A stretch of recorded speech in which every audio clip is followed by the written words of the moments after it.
Bienvenue sur Thémis Culture à notre cours de droit administratif haïtien. Aujourd'hui, nous en sommes à la 7e séance. Nous parlerons de la légalité des actes administratifs. La légalité des actes administratifs.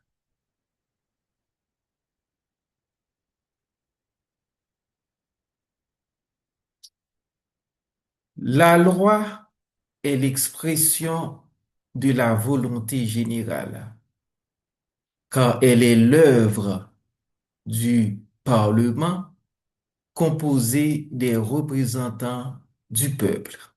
Comme vous le savez, le peuple est souverain. La loi est aussi la principale source de légalité des actes administratifs. Le règlement est une autre source de légalité, mais il est l'œuvre du pouvoir exécutif. C'est pourquoi il ne jouit pas de la même onction de légitimité que la loi.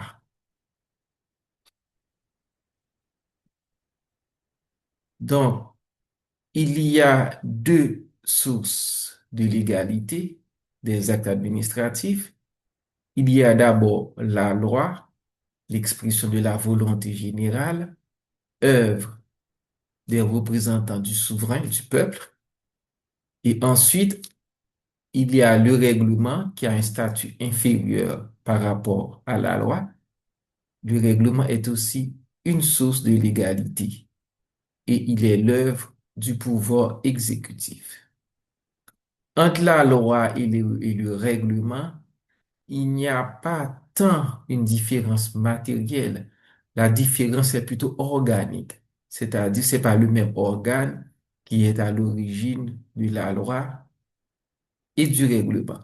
L'organe qui est à l'origine de la loi, c'est le Parlement, et l'organe qui est à l'origine du règlement, c'est le pouvoir exécutif. C'est pour ça que nous parlons d'une différence organique et non une différence formelle en tant que telle.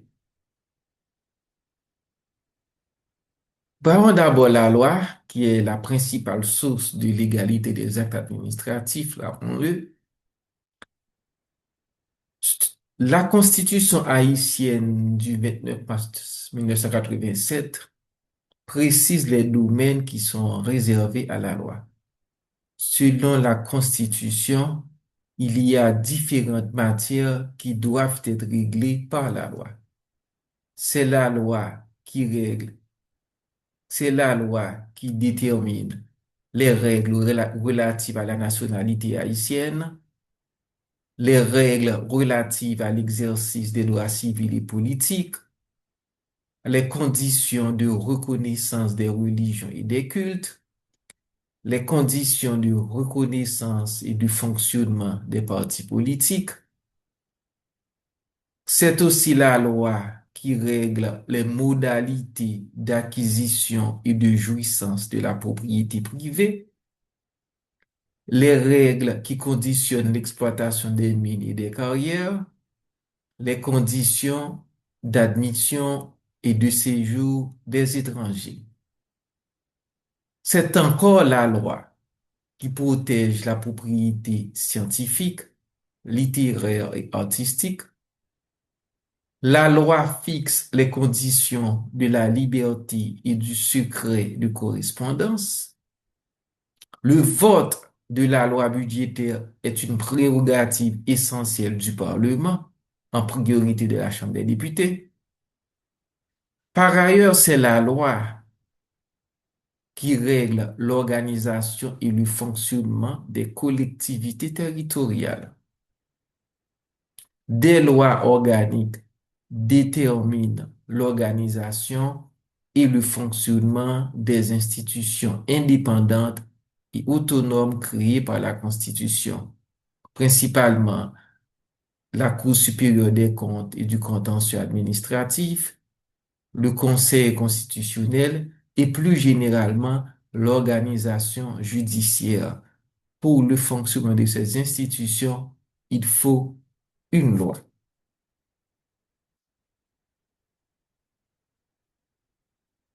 L'administration est tenue d'agir conformément à la loi. Mais que se passe-t-il quand un acte administratif est conforme à une loi et que cette loi est contraire à la Constitution? Le Conseil constitutionnel d'abord devra sanctionner cette loi. Il va déclarer cette loi inconstitutionnelle et par conséquent, l'acte, puisque la loi est inconstitutionnelle, l'acte administratif sera nul et non avenu. Donc, le Conseil va constater la nullité de l'acte administratif puisque la loi est inconstitutionnelle. Pour rappel, comme je l'ai dit à la première émission, le Conseil constitutionnel prévu par la Constitution amendée n'est toujours pas en vigueur. Et ce dysfonctionnement, malheureusement, est récurrent et dans différents aspects du droit administratif qu'on aura à soulever. Malheureusement, ce dysfonctionnement sera un handicap au bon fonctionnement de l'état de droit, ce qui met une distance entre la théorie du droit administratif et la réalité de ce qui se passe dans la politique haïtienne où il y a des dysfonctionnements. Donc voilà une institution, encore une fois, qui est centrale pour l'état de droit, le Conseil constitutionnel. Apparemment, et ça n'intéresse pas les acteurs politiques, en particulier ceux qui ont exercé le pouvoir. Donc, ce qui fait que de fait, une loi peut être inconstitutionnelle et l'administration continue à fonctionner en dehors de la Constitution, ce qui est un accroc à l'état de droit. Et malheureusement, à chaque fois, nous allons devoir revenir puisque l'absence de ce Conseil constitutionnel prévu par la Constitution va jalonner tout l'aspect du droit administratif comme un vide, comme un dysfonctionnement récurrent. Que se passe-t-il s'il y a un acte administratif qui est conforme à une loi et que cette loi est contraire à un traité? Ce qu'il faut comprendre, c'est qu'au regard de la Constitution haïtienne de 1987, même avant l'amendement, le traité est considéré tout simplement comme une loi. Selon la Constitution, une fois que le traité a été ratifié par le Parlement, il rentre dans la législation haïtienne et abroge toute loi qui lui est contraire. Donc, pour bien répondre à la question, il faut savoir si la loi illégale est antérieure au traité ou postérieure au traité. On dit bien loi illégale, désolé pour cette tautologie, parce que le traité est assimilé à une loi. Donc, si la loi est contraire au traité, en principe, la loi est illégale. Donc, cette loi qui est illégale, si elle est antérieure au traité, eh bien, le traité, une fois ratifié selon la Constitution, abroge cette loi. À ce moment-là, l'acte administratif devient illégal et sera sanctionné cette fois-ci par la Cour supérieure des comptes et du contentieux administratif qui, selon la loi, en fait, c'est plutôt un décret qui organise la Cour supérieure des comptes et du contentieux administratif, ce qui est d'ailleurs une anomalie. Ça aurait dû être une loi. Mais bon, selon le décret qui organise la Cour supérieure des comptes et du contentieux administratif, c'est cette institution-là qui est juge de la légalité des actes administratifs. Donc, cet acte administratif illégal sera sanctionné par la Cour supérieure des comptes et la loi sera déclarée, entre guillemets, illégale. Mais que se passe si la loi est postérieure au traité, a été votée après le traité? Eh bien, c'est la loi qui s'applique puisque le traité dans le droit positif haïtien est au même niveau que la loi. Et bien, la loi qui est postérieure au traité sera appliquée. C'est la loi qui s'applique au risque d'entraîner la responsabilité internationale de l'État haïtien. C'est pour cela le pouvoir exécutif, les législateurs haïtiens doivent être très prudents avant de voter une loi. Ils doivent s'assurer que cette loi est conforme au traité ratifié par Haïti.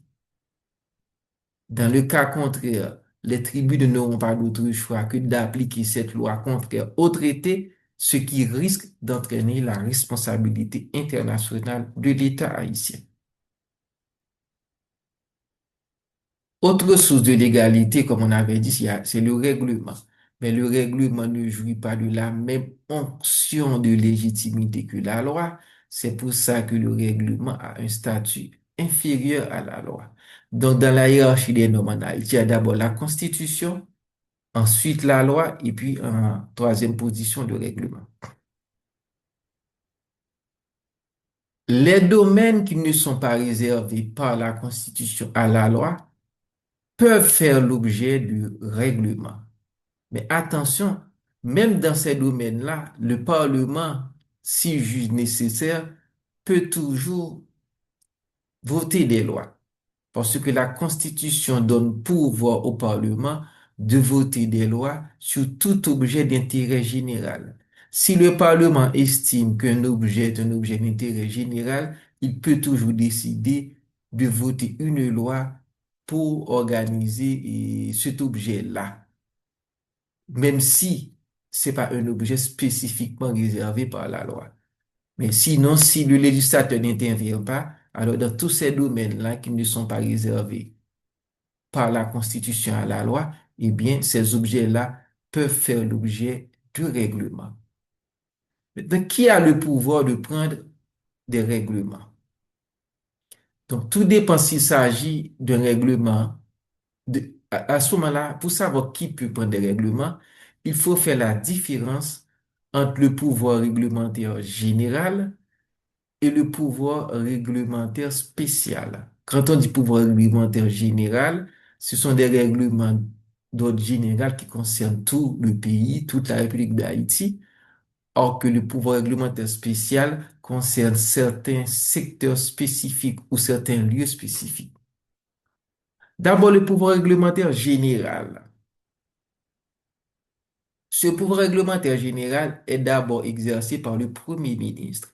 Selon la Constitution haïtienne du 29 mars 1987, le Premier ministre fait exécuter les lois, il a le pouvoir réglementaire. Mais ce pouvoir réglementaire du Premier ministre est partagé par le chef de l'État, qui exerce aussi un pouvoir réglementaire général, même en l'absence de texte, pour prendre des règlements de police à l'échelon national. Pourquoi? Parce que c'est le chef de l'État. Il a mis la mission de protéger la nation et d'assurer la bonne marche des institutions. Donc, pour assurer la bonne marche des institutions, eh bien, quel instrument il a? C'est des règlements. Il peut prendre des règlements pour s'assurer de la bonne marche des institutions. Donc, c'est pour ça, même en absence de texte, le chef de l'État aussi a un pouvoir réglementaire et le premier ministre spécifiquement a aussi un pouvoir réglementaire, notamment pour faire exécuter les lois et spécifiquement pour faire exécuter les lois. Maintenant, comment le premier ministre et le chef de l'État exercent le pouvoir réglementaire? Eh bien, l'instrument qu'ils utilisent, l'instrument prévu par la Constitution, c'est un arrêté, c'est pas arrêté. Donc, le président de la République peut prendre un arrêté, soit un arrêté pour de nomination, ça existe, parce que pour nommer certains hauts fonctionnaires, c'est pas arrêté présidentiel. C'est pour ça qu'il y a deux types d'arrêtés. Il y a des arrêtés réglementaires. À travers ces arrêtés-là, le chef de l'État ou le premier ministre exerce leur pouvoir réglementaire général. Il y a les arrêtés de nomination qui sont des actes subjectifs qui ont pour objet de nommer certains hauts fonctionnaires. C'est ainsi que les ministres partagent aussi ce pouvoir réglementaire du chef de l'État à travers le contre-saint, parce que les arrêtés de nomination des hauts fonctionnaires doivent être contresigné par le Premier ministre et par l'ensemble des ministres. Et le Premier ministre, quand il exerce son pouvoir réglementaire pour prendre des règlements d'application des lois, eh bien, ces arrêtés-là aussi peuvent être signés par les ministres concernés ou par tous les ministres. C'est pour ça le pouvoir réglementaire appartient au chef de l'État et au Premier ministre, mais les ministres collaborent à ce pouvoir réglementaire à travers le contre-seing, parce qu'ils doivent contresigner certains actes. En particulier, les arrêtés de nomination sont contresignés par le Premier ministre et les ministres. Certains arrêtés réglementaires aussi sont contresignés par certains ministres ou par tous les ministres. Le pouvoir réglementaire aussi s'exerce par des décrets, mais attention, la Constitution haïtienne de 1987 est claire. Le chef de l'État prend des décrets seulement et uniquement pour publier des traités après ratification de ces traités-là par l'Assemblée nationale. Une fois que le traité a été ratifié par l'Assemblée nationale, eh bien, ce traité est publié par l'exécutif au journal officiel Le Moniteur par un décret. En fait, un décret de publication du traité qui a été ratifié. C'est seulement dans ce cas-là. Mais à une pratique contraire à la Constitution, qu'est-ce qui se passe? Il y a des pouvoirs de facto qui profitent régulièrement des ruptures à l'ordre constitutionnel récurrents en Haïti, des ruptures récurrentes, et pas que les pouvoirs de facto. Et on se rappelle très bien 94, après le retour à l'ordre constitutionnel, donc l'exécutif en place avait, en l'absence du Parlement, même pris un décret pour organiser pour décret sur l'organisation judiciaire, ce qui est inconstitutionnel parce que la Constitution est claire, l'organisation judiciaire, c'est la loi qui réglemente ça, l'organisation judiciaire, pas un décret. Mais bref, au retour à l'ordre constitutionnel, le pouvoir en place a tracé l'exemple. Depuis lors, les pouvoirs de facto successifs ont repris cette mauvaise pratique contraire à la Constitution. Maintenant, qu'en est-il? Et ce qui est encore plus scandaleux, c'est que face à cette pratique inconstitutionnelle, cette pratique qui est une atteinte à l'état de droit, la justice reste inactive et le Parlement demeure passif. En principe, une fois de retour à l'ordre constitutionnel, quand il y a retour à l'ordre constitutionnel, en principe, le Parlement aurait pu se saisir de ces décrets et les transformer en projet de loi pour pouvoir statuer sur ces décrets. D'ailleurs, le pouvoir exécutif lui-même aurait pu reprendre ces décrets et les présenter au Parlement sous forme de projet de loi. Donc, l'exécutif a failli, le législatif a failli, mais aussi le judiciaire, parce que le juge constitutionnel aurait pu, je dirais même aurait dû sanctionner ces décrets quand il y a un recours. Mais bien sûr, pour ne pas bloquer la bonne marche de l'État, et ces décisions du juge auraient pu être modulées dans le temps. Par exemple, le juge, une fois sanctionné tel décret inconstitutionnel, parce que ce domaine est réservé à la loi, aurait pu dire, écoutez, ce décret et cette décision sera appliquée dans 6 mois ou dans un an, le temps de donner au pouvoir exécutif et la possibilité, en quelque sorte, de corriger son cahier, de reprendre ces décrets-là et d'envoyer au Parlement pour que ce soit voté et ce soit publié sous forme de loi. Ça se fait dans plusieurs pays, que ce soit en Belgique ou en France. Et le Conseil constitutionnel peut prendre des décisions et décide de moduler l'application des décisions dans le temps, question de ne pas perturber la bonne marche de l'État. Parce que la justice n'a pas pour mission d'interrompre la bonne marche de l'État, mais de faire respecter l'état de droit, mais tout en prenant des dispositions pour permettre à l'État de fonctionner normalement, pour assurer la continuité de l'État. Mais malheureusement, il y a plein de décrets qui réglementent plein de domaines qui sont en principe réservés à la loi et l'ensemble des institutions, l'ensemble des trois pouvoirs ont failli à leur devoir et ils ont accepté ces atteintes inacceptables à l'état du droit.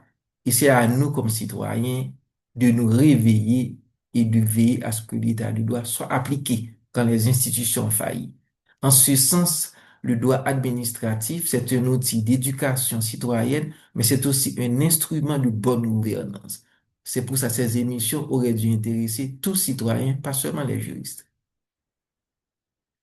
À côté du pouvoir réglementaire général, il y a le pouvoir réglementaire spécialisé ou spécial qui est exercé, par exemple, par les ministres. Les ministres statuant en tant que chefs de service peuvent prendre des dispositions pour le bon fonctionnement de leur ministère. Et généralement, ce pouvoir réglementaire s'exerce à travers un instrument qu'on appelle des circulaires, pas des décrets. Décrets, c'est le premier ministre et le président de la République.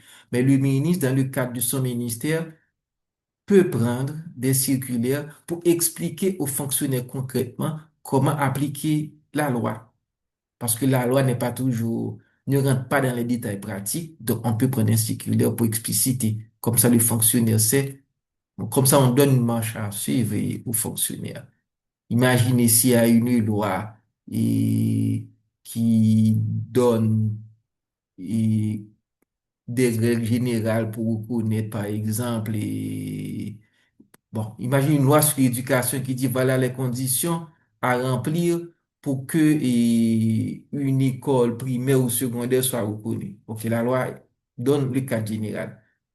Maintenant, le fonctionnaire pour appliquer la loi a besoin de repères. Eh bien, le ministre peut prendre un circulaire pour dire, dans le cadre de telle loi sur l'éducation, et un chef d'établissement qui veut faire reconnaître et son école doit apporter telle pièce, tel document des professeurs, etc. Donc, vraiment les détails pratiques seulement dans ce domaine-là pour donner une ligne directrice à quelque chose aux fonctionnaires pour qu'ils savent comment appliquer la loi. D'où un pouvoir réglementaire spécialisé. Comme le ministre peut prendre des règlements pour organiser son ministère. Et là aussi, c'est des circulaires pour dire voilà des, des règles spéciales à usage interne pour le bon fonctionnement du ministère. Les collectivités territoriales aussi exercent un pouvoir réglementaire, mais seulement pour des questions, pour les affaires locales. Si c'est le département, c'est pour les affaires départementales. Si c'est pour la commune, c'est pour les affaires communales. Et ce pouvoir réglementaire spécialisé du ministre, comme des collectivités territoriales, s'exerce dans le cadre strict de la loi. Les collectivités territoriales exercent un pouvoir réglementaire pour toutes les questions locales, les affaires d'intérêt local, les affaires locales, mais dans le cadre de la loi. Concrètement, pour les collectivités territoriales, comment ça se passe? Prenons l'exemple d'une commune. Au niveau d'une commune, l'organe qui est compétent pour prendre des règlements, qu'on va appeler arrêté, qu'on appelle arrêté municipal, eh bien, c'est l'assemblée municipale qui prendre un arrêté municipal.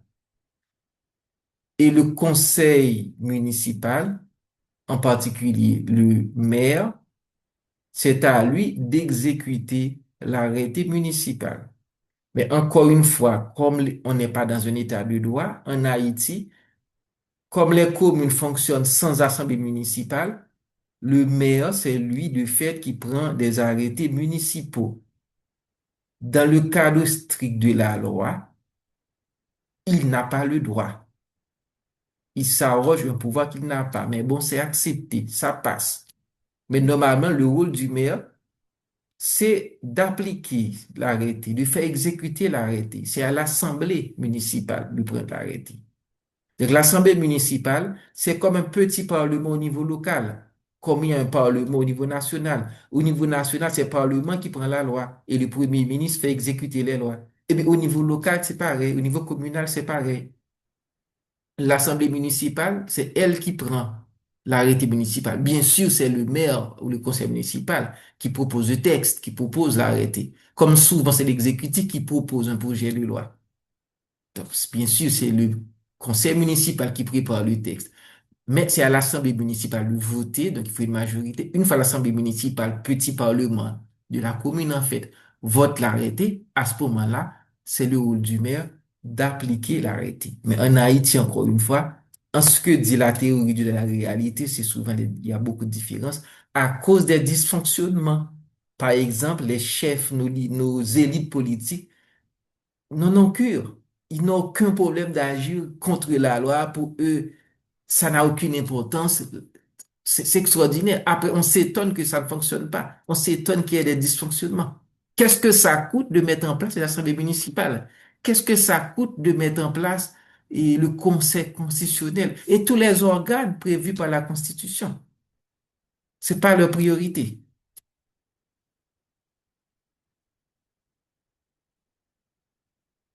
Par analogie à la loi, on avait dit que l'administration est tenue d'agir dans le cadre de la loi. Eh bien, c'est pareil pour le règlement. L'administration est tenue de respecter les règlements aussi. Après tout, on ne peut pas s'étonner que les fonctionnaires de l'administration fonctionnent en dehors de la, des règlements puisque les dirigeants politiques ne donnent pas toujours l'exemple, hein. Même ils choisissent délibérément de ne pas piétiner ou de ne pas appliquer la loi. Donc, l'administration est tenue d'agir en conformité avec les règlements. Donc, les actes administratifs doivent être conformes au règlement, pas seulement à la loi. Donc, la question de la conformité des actes administratifs par rapport doit être et regardée aussi par rapport à la conformité d'un règlement à la loi. Et quand on parle de conformité d'un règlement à la loi, on parle bien sûr de règlement d'application des lois. Parce qu'il y a deux types de règlements. Il y a ce qu'on appelle règlement autonome. Qui dit règlement autonome, ça présuppose que c'est un domaine qui n'est pas réglé par la loi. Il n'y a aucune loi qui règle ce domaine-là, qui organise ce domaine-là. Donc, l'exécutif a dû prendre un règlement. Donc, on va appeler ça un règlement autonome. Donc, ce règlement ne peut pas être contraire à la loi. Parce que c'est justement parce qu'il n'y a pas de loi qui règle cette matière-là. C'est pour ça qu'il y a un règlement. Donc, un règlement autonome ne peut pas être contraire à la loi. Donc, la question de conformité des règlements à la loi ne se pose pas pour un règlement autonome. Par contre, un règlement d'application des lois doit être conforme à la loi. Pourquoi? Parce que ce règlement-là est en train d'entrer dans les détails et d'expliquer comment on applique la loi concrètement. Donc, il peut pas aller à l'encontre de la loi. Un règlement d'application des lois doit être conforme à la loi. Pourquoi? Parce que généralement, la loi ne rentre pas dans certains détails. Une loi qui organise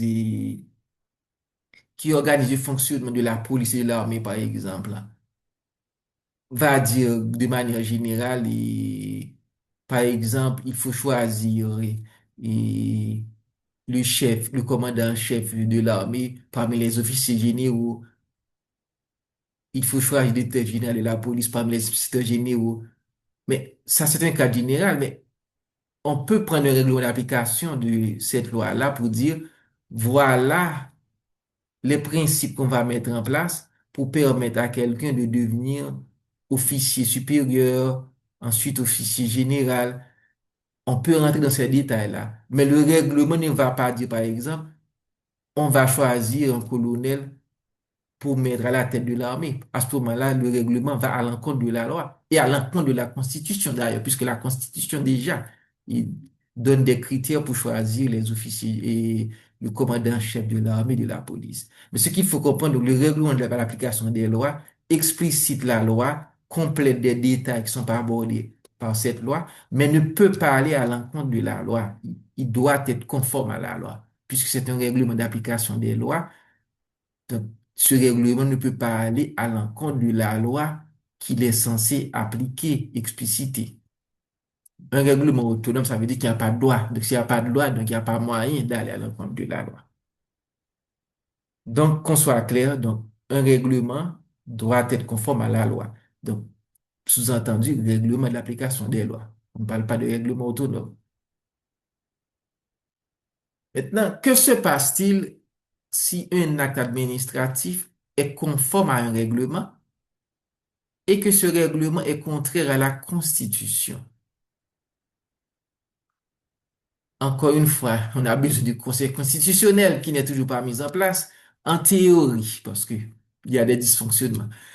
Le Conseil constitutionnel va sanctionner ce règlement inconstitutionnel et va constater la nullité de l'acte administratif, aussi simple que ça.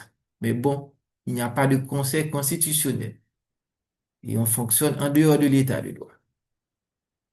Maintenant, que se passe-t-il, deuxième cas de figure, si un acte administratif est conforme à un règlement et que ce règlement est contraire à la loi? Et bien sûr, selon l'arrêté, ce qui est l'anomalie, ce qui est une anomalie, ça aurait dû être une loi, mais selon l'arrêté qui organise la Cour supérieure des comptes et du contentieux administratif, eh bien, c'est la Cour supérieure des comptes et du contentieux administratif qui est compétente pour statuer sur la conformité des actes administratifs à la loi et au règlement. Donc, la Cour supérieure des comptes et du contentieux administratif va sanctionner ce règlement illégal et et elle va constater la nullité de l'acte administratif. Parce que c'est son rôle de veiller à la légalité des règlements et des actes administratifs. Donc, dès qu'il s'agit de sanctionner la légalité des règlements et des actes administratifs, là, c'est la Cour supérieure des comptes et du contentieux administratif. Au moins, ça existe. Mais pour ce qui concerne la constitutionnalité des lois et, et des règlements, là, c'est le Conseil constitutionnel. Donc, il faut bien séparer. Constitutionnalité, Conseil constitutionnel. Légalité, Cour supérieure des comptes et du contentieux administratif. Donc, il y a moyen pour l'instant de veiller à la légalité des actes administratifs. Mais à la constitutionnalité, il y a un dysfonctionnement puisqu'il parle de conseil constitutionnel. Si vous voulez aller plus loin et entrer dans les détails et voir les articles qui sont à la base, les articles de la Constitution qui sont à la base de mon exposé, donc je vous encourage à lire ce billet publié sur mon blog Hypothèse. Vous allez trouver sur ce lien mondésir.hypothèse.org/1437. Vous recopiez ce lien et vous tombez directement sur l'article. Comme ça, vous allez pouvoir entrer dans tous les détails et voir précisément les articles auxquels j'ai fait référence. Merci de votre attention et si vous avez aimé cette émission, n'hésitez pas à liker, à partager et surtout pensez à vous abonner à la chaîne pour ne rien rater. Et je tiens à préciser que le droit administratif, c'est pas seulement pour les juristes, c'est pour les décideurs politiques aussi, et les acteurs politiques, tous ceux qui ont la prétention de diriger, et bien sûr les fonctionnaires, pas seulement les hauts fonctionnaires, les fonctionnaires en général, et tout citoyen a intérêt à avoir une certaine connaissance du droit public en général et du droit administratif en particulier, parce que c'est un instrument de bonne gouvernance et c'est un outil aussi pour pouvoir évaluer la bonne santé de l'état de droit. Et quand il y a dysfonctionnement, ça a des répercussions sur l'ensemble du fonctionnement de l'État. À bientôt pour une prochaine émission sur Tennis Culture.